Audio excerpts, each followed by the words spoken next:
welcome to our second GrandPod podcast, hosted by me, Heather Young, COO for GrandirUK, and your podcast host.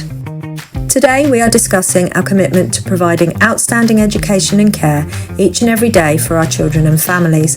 But what does that really mean? Joining me today are two very special guests, Sara Coffey and Jayne Harker.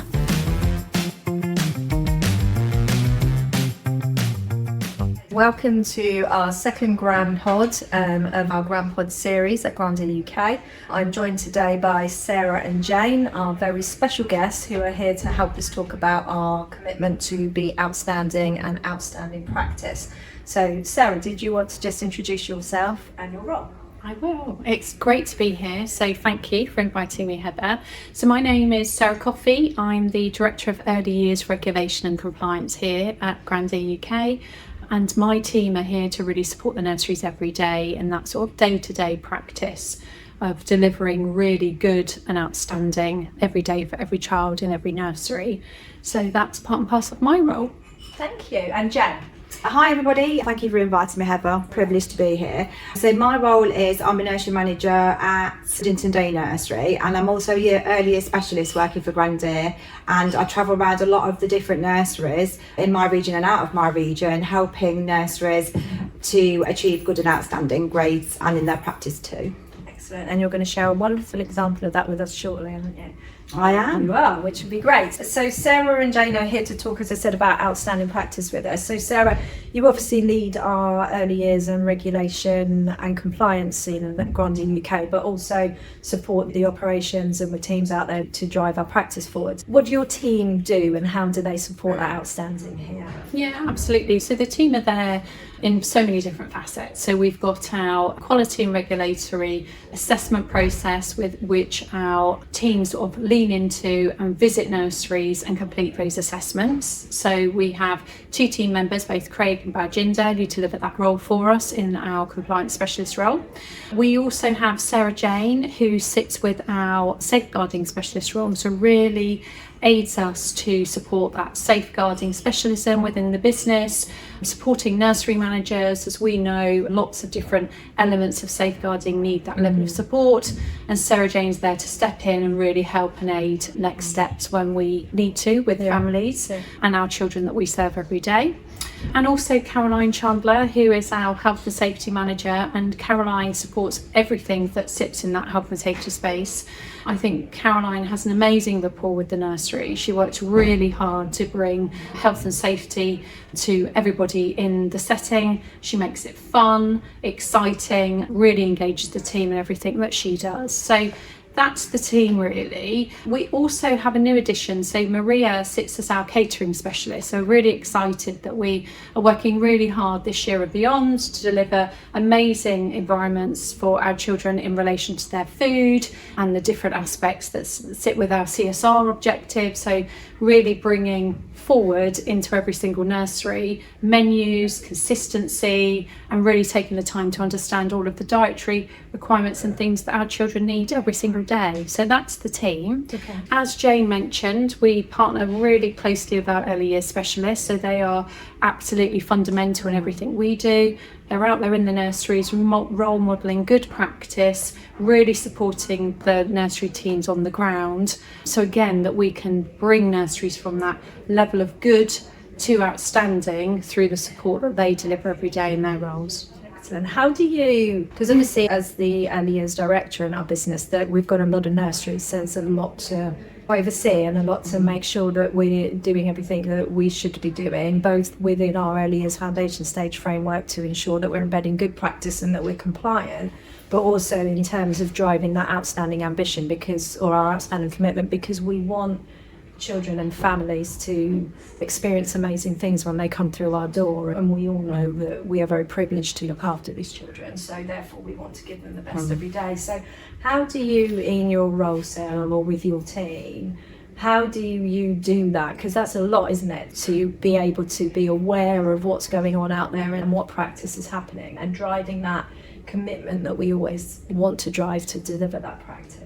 I think you never deliver that alone. So I think that we're hugely fortunate that we work alongside really passionate, very engaged leaders at all levels.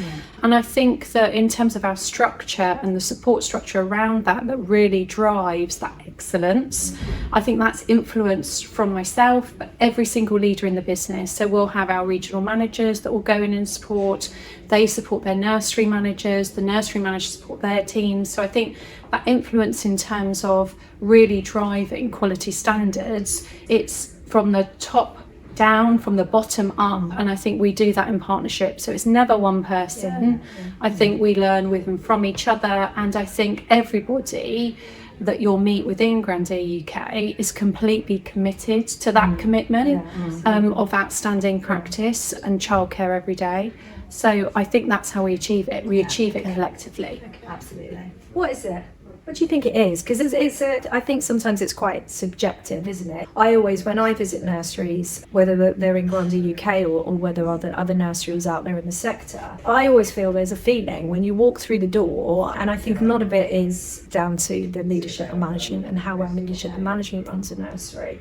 But for me, when I walk in, I get a feeling that there is just every child is engaged, every practitioner is engaged with that child. There are really great interactions going on. There are great environments created. There's so much to it, but it's not an easy thing to get an outstanding judgment. We know that's not easy. We know predominantly we see a lot of good outcomes, and we celebrate those that we see outstanding, and we do see outstanding outcomes. What is it? What does it feel to you when you walk in a nursery? I think, and it's really interesting because even some of the language that we recognise we receive in those inspection reports where we've achieved those judgments, I think the language that's often used is ambitious. So I think that leaders at all levels are ambitious for what they want that nursery to deliver every day, what their children are going to be exposed to and supported with. So I think definitely the word ambition and being ambitious and setting high standards, I think you definitely see that, and I think you see that in every walk of connection that you have in a nursery. I think everybody understands the part that they play to deliver that outstanding element. So I definitely think ambition. Jayne, what would you say in terms of your I totally agree with you. I think you also have to have that your shared vision for the nursery. You've got to have your shared pedagogy. You've got to understand what your nursery teaching styles are. You've got to know your children instinctively inside and outside as well. So you have to also ensure that everybody is working towards the same goal, and that you've got future goals continuously. So we always make sure that we're not just staying at one place, we're moving to and striving to go forward all the time. Absolutely. I think that self-evaluation, that self-reflection, I think you're right, Jayne, in terms of, and look, Ruddington achieved 4 consecutive outstandings, and that can only be achieved when the team understand we don't stand still and we move to whatever the needs of the children are, and that can be quite transformational, can't it? So I think they're really open to change. I think they're very open to self-reflection. I think we definitely see those elements as part of our outstanding proposition and nurseries that we support every day. Yeah, exactly. So Jayne, you've recently been supporting at Ruddington, so obviously you're one of our very special early years specialists and support many nurseries and have been out to support many nurseries to drive our outstanding commitment. But more recently you have been supporting our Ruddington nursery to cover maternity leave, and just so happened to have an inspection in the middle of that a few weeks ago. Well, congratulations on the outstanding outcome. But I think certainly for some of our leaders that are listening to this podcast that have inspections due, how did you lead that? What was that experience of leading an outstanding inspection in today's world like? I think I did this inspection a little bit differently to ones that I've done before. So instead of letting the Ofsted inspector tell me what they were going to do, I kind of led the inspection from the point of a learning walk. So the inspector told me what he wanted to see. He didn't really give me any time frames because I said, can we just let this day unfold as it goes along? Because I knew we were extremely busy. I explained we'd got a lot of new children starting as well. So what we did was we focused first and foremost on our curriculum and pedagogy. From the learning walk, we looked at the teaching, and as we went round, the pedagogy just unfolded before his eyes. So what we were able to do, instead of going back to do joint observations on staff, we hit it in the moment. So he was asking me how we were developing communication and language. So I showed him all the different elements and aspects of the nursery that we'd worked towards to develop that, because we've worked very hard on that. Yeah. And then as he walked into one room, the whole staff team were doing the story of the tiger that came to tea. Yeah. So instead of going back and observing it, we observed it in the moment, which I asked him, I said, would it be okay if we observed this practice in the moment, because my staff were relaxed? The children were all engaged, the staff were asking the children questions. Because we hit that in the moment where the children were so interested and so enthralled with everything that was going on, he got the true vision of what it's like, rather than having to go back and watch an activity where then staff can feel quite intimidated and worried, and it may be that the children aren't as engaged. As a manager of a setting, it can be quite daunting, as we know, when we know an inspection is coming, just because we care and we want to do the very best that we can. Did you find with your inspector that he was really open to you leading it? Did you feel intimidated by him trying to lead that inspection? Because I think leading the inspection is what an inspector would expect a nursery manager to do. But I also recognise that sometimes for nursery managers, they think, oh, they're in charge here today, which they're not.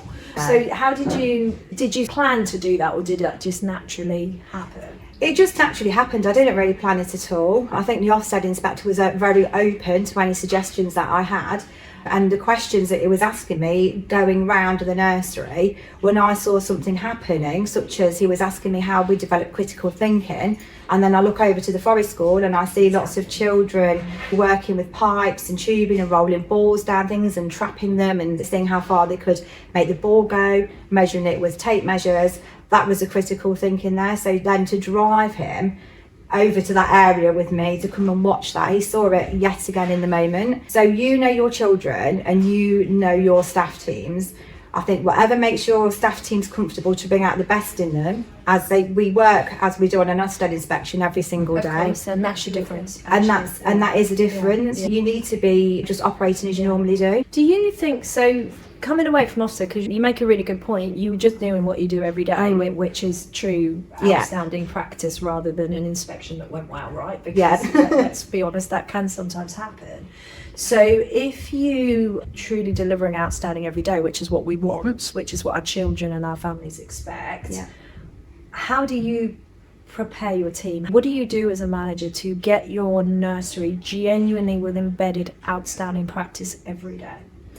You can't sit in an office as an office manager. You have to be on the ground floor. Very rarely do I work in the office. When I'm in the rooms all day, every day, I can make sure that the staff are following the same pedagogy, that they've got the same visions, the same values, that every single person knows their key children really well, and the families and the parents inside out, back to front, as I've said before. And the biggest thing I feel is having secure attachments with the children. I say to my staff, it doesn't matter how long you have to walk around with a young child or a baby in your arms for them to stop crying, to make sure that they feel attached, because they will not learn or feel happy and confident in their environment if you don't develop those secure attachments. And the Ofsted inspector picked up on that, because he could see that all my children were so happy and so attached to the staff. There was very rarely any crying. And that's what we get when a lot of people visit the setting, that the children are so secure and are so happy to learn. It's a very calm environment. Yeah. That's a fundamentally human instinctive thing, isn't it? None of us, whether you're a baby in a practitioner's arms or whether you're working with our support teams, if you don't feel secure and trust in a trusting environment, nobody learns. So I agree with you. I think that's fundamental. We introduced a couple of years ago the Me model, and the purpose of the Me model, which is around the children and what the children expect and what the children deserve, and they're helping our practitioners think about what is a child wanting to experience every day from their team members, from their key people when they come into nursery. And that attachment is central to the Me model. Yeah, ensuring that those things happen. Sarah, you want to say something? Yeah, I think the other thing, having visited Ruddington and just seen the practice in person, I think the other thing that they do particularly well, we talk about children's interests, but they take it beyond that. They follow those children's lines of inquiry. So you might see Charlie climbing under a table, or in another setting, I might see a practitioner say, oh, come out of there, Charlie, don't come under the table. in this setting, which is outstanding and exemplary, you would see that practitioner completely align with Charlie and say, oh, Charlie, what's it like to be under there? Does it feel a bit dark? Would you like to make a den? What would we need to make that den? What should we go and get? So I think it's that ability. We talk about teachable moments in the moment, but it's having a team that have the skill set to understand that child's interest and line of inquiry, to follow that fully, for those children to feel really confident and comfortable with what's happening in their day to day. And I think your team deliver that extremely well, and it is a joy to watch from a practitioner to practitioner interaction. It's a joy to watch. So I think that's definitely an area that I really think sets you from that good to outstanding, exceptional element with our staff. Yeah. When I think about training, obviously training is fundamental for our staff in order to deliver outstanding practice to our children every day. I saw something, I think it was a few days ago on LinkedIn, where it had a picture of the child with, I think it building blocks or something, and the caption said, I'm building blocks, but actually I'm not. I'm learning hand-eye coordination, problem solving. Yeah. It's how do we help with training to move people around thinking about what are the children actually learning, not what are they doing, but what are they learning through what they're doing. Yeah. How much time, Jayne, do you spend, or do your staff spend, constantly updating their practice, their knowledge, how they interact with the children? Because there is an art to interaction there with is, children, definitely. as you just explained. How much time do you spend, or do your team spend training? We spend a lot of time, and like we were saying before, we do everything in the moment. When we see teachable moments, or I see a teachable moment that I think one of my younger staff hasn't recognised. My older staff are very experienced, but some of my apprentices just still need that little bit of hands-on. We model it, and then as we're talking about it, we'll go through which part of the EYFS is this hitting, as you were saying, Heather. So they totally understand that. During staff meetings as well, we do a lot of practical activities, so it's hands-on. We have a lot of information evenings for parents. We have stay and play sessions. So not only are we then explaining it to the practitioners, we're also explaining it to parents. So practitioners are constantly in that whole cycle of explaining, maybe to other practitioners, to people that come into the setting to visit. We work with a lot of other settings as well that come in to see our practice. It's just constant training, and I run training sessions as well for the staff. We look very closely at children's schemas of play as well, which that's really important. Schemas are fascinating. We don't Absolutely. see enough about it, to be honest. We don't. And you can watch a room of 2-year-olds and they're moving things from one place to another, and the staff say, hold on a minute, don't take that sand from the sand pit and put it in the home corner. But actually, Fundamental to their development. let's delve into that. What are they actually doing? They're cooking, they've learnt to transport it. How are they doing it? Are they transporting in a basket that's got holes in it, it's all spilt? And then they change their line of inquiry to something else, problem solving. Absolutely. I also think the team have that ability to, and Caroline would be definitely pleased of me sharing this, but to dynamically risk assess. Yeah. I would very rarely see practitioners minimise a child's ability to do something because of there's a concern around safety. I think your practitioners always would have that sort of vision and understanding of how come safely. It's never a no, we can't have the rope swing, or no, we can't have a certain element of equipment or something that's quite different. I think that the team are always looking at how can we deliver that safely. If that child wants to climb the tree or wants to go on the rope swing, how can we make sure that they have the skills to assess the risk themselves, that they are coached from afar. I've heard your team say, oh Charlie, if you were to step on that now, what do you think might happen? And they're getting the children to think through their next steps. And I think that's key as well. How do we continue to enable children to make choices and to understand that safety and how to keep them safe and how to keep others safe? And I think your team constantly communicate that as part and parcel of their really rich environment, which, as you've already mentioned, Jayne, spans from internal continuous provision to forest school to some really dynamic learning environments that they have access to, which are incredible. We've talked about the importance of leadership and management, and we've talked about pedagogy and teachable moments, and we've talked about dynamic risk assessment and the training of the staff. How important do you think the families are in us driving our outstanding practice? Because obviously our role is to support the family as much as it is the child. And I think over the years it's become more and more important to involve the family. When I first started as a nursery practitioner many moons ago, the input of the family wasn't quite as key as it is today, particularly we have more and more challenges for families out there and they're looking for more and more support. So how important is the role of the family, the rest of the family, the parents and the carers in our outstanding practice? I think it's integral to everything we do, because at the end of the day, the parents are the child's main role model. And I think exactly what you're saying, Heather, cultural capital changes with different cohorts of children and life gets very busy. So say we've done a big drive on communication language and having a lending library because we feel that parents just don't have time really now in this busy society some days to sit and read books with their children. And we want children to actually hold a book, look at it, feel it, because a lot of things are done on an iPad now. We look at the books that we've got in the nursery and then we can find the right stories that the children like, and then we can put them in the lending library. Then the parents can take them home and read them because they might not actually have the funds at home to buy them. And then looking at cultural capital of different children, as we've already said, to bridge those gaps then. I think also that the knowledge of the parents are the knowledge of a parent, and I think even in your report, Jayne, it spells out the fact that your families absolutely recognise the professionalism of your team and seek their advice and their counsel and their opinions and their support, and that came out clearly not only within the report but as part of the conversations that the inspector had with your families. I think they absolutely see your nursery, your team, your professionals as that point of contact when they need it. And I think you immerse yourself within the community, and the community where the nursery is based and where our families live and work. You've really worked hard to immerse yourself within that community. And I think that makes a difference, because all agencies, so whether that's your health visitor, your GP, your dentist, I think you've got that real community feel that has been fostered over numerous years, and that then becomes part of nursery life. And so your nursery life becomes even broader than your nursery four walls, because the children have exposures to so many things in the community. Yeah, they do. There's so much to it, isn't there? I know. It's amazing. We've got a number of nurseries out there that are driving outstanding practice and really committed to trying to deliver that every day. Some of those are due inspection, some of those aren't, but obviously if they're due inspection, they are wanting to secure their outstanding outcomes.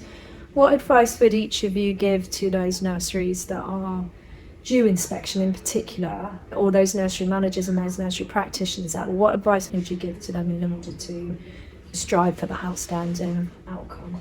I think to make sure that all your staff team, leaders, your staff, your apprentices all have the same shared vision, and you all know where you're going to, what your future goals are, that you've looked at your nursery development plan, you've seen where gaps are, and you are confident in telling an Ofsted inspector that, because none of us are perfect. We had bits that we're working on still at Ruddington, which we explained to the Ofsted inspector as well. So it's just that part of ensuring that everybody's got the same shared goal. I think that's really important what you just said, Jayne, because I think there is a perception that Ofsted come in and expect perfection. I don't think they do. I think what they want to know from a leadership and management perspective is you identify where those challenges are, and that you articulate them before they do, and that they know that you have a plan in place, or that you're moving that forward, because we work with children, we work with human beings, things aren't perfect every day. But I think that if you're, from a leadership and management perspective, if you're able to take control of that situation and share that with an inspector and be really authentic and genuine about where you're at, I think that counts for a lot in terms of building confidence and credibility and leadership that can be the difference sometimes between that good and outstanding practice. What about you, Sara? What advice would you give to the nurseries out there? I really think it is, and I know Jayne touched on it earlier, but I think it is about definitely articulating all of the information that you really know about the children that you care for every day, because everybody who has had that opportunity to touch the life of that child will know a certain element about them. But I think that you, as their key person, would know real intimate, important details about that child. And I think it is about sharing that, and it's about articulating that really well. And I think that Ofsted have recognised they're not looking for a paper trail, they're looking for some real insightful information from teams who can communicate that really well, very credibly, to be able to demonstrate their knowledge of their children. I also think it's about understanding and recognising if we're not quite meeting where we need to be. So if a child's not meeting a milestone or not quite meeting that element we would expect, it's team members being able to respond quickly to that. The same with leadership. Jayne leads a busy team, a wide team, and there will be occasions where something isn't quite where we would expect it to be, but it's that leadership response to reacting to that swiftly and managing that in the moment. And I think that all of these things make the tapestry of nursery life. So I think how much you can really support that in sharing the tapestry of nursery life with the inspector is really important. There's so many hats, aren't there? I remember managing many years ago, and I think I was everything from counsellor to cook to nursery practitioner to administrator to there were just so many hats to wear. It's a very skilled job to oversee all that and drive your outstanding practice and look after your family's expectations. So it's huge. I don't think we should ever underestimate how big it is, and hopefully just by listening to some of the discussion that we're having today, hopefully that will help some of our teams out there just to understand that we all know that it's not easy. We all know that there are things that we need to do and things that we need to demonstrate in order to drive that practice forward. But things go wrong, and it's not a perfect world that we live in, and therefore it shouldn't be perfect in nursery either. It's not realistic. But no, interesting discussion. Thank you. Really appreciate you guys coming in and chatting about Outstanding. We do have, just for information, we know that Ofsted are just going into consultation for changing the way that they inspect certainly their outcomes. So I understand at the moment they're looking at moving towards single judgments for potentially 8 different areas, and changing the terminology of our current inspection outcomes. So without going into too much detail, because it's still in consultation phase, what would be really great maybe in 3-4 months time, when we know what's going to change, if we could come back together and talk a little bit about the impact of that, because certainly for our nursery managers and our nursery leadership out there, it might be helpful for us to do something for them to understand those changes and how we can support to still deliver those quality outcomes under more areas of potential inspection. I actually don't think the gradings are that different, they're just different wordings, and then we have some wording around exemplary practice, which I think is a panel-led decision. But I think having 8 areas to be inspected against and not have one judgment outcome is very different for our sector. So certainly some work that we will need to do to support with that. But that's a future episode. Good, thank you very much. We will close that off for today, and we will look forward to episode 3 whenever that's going to be.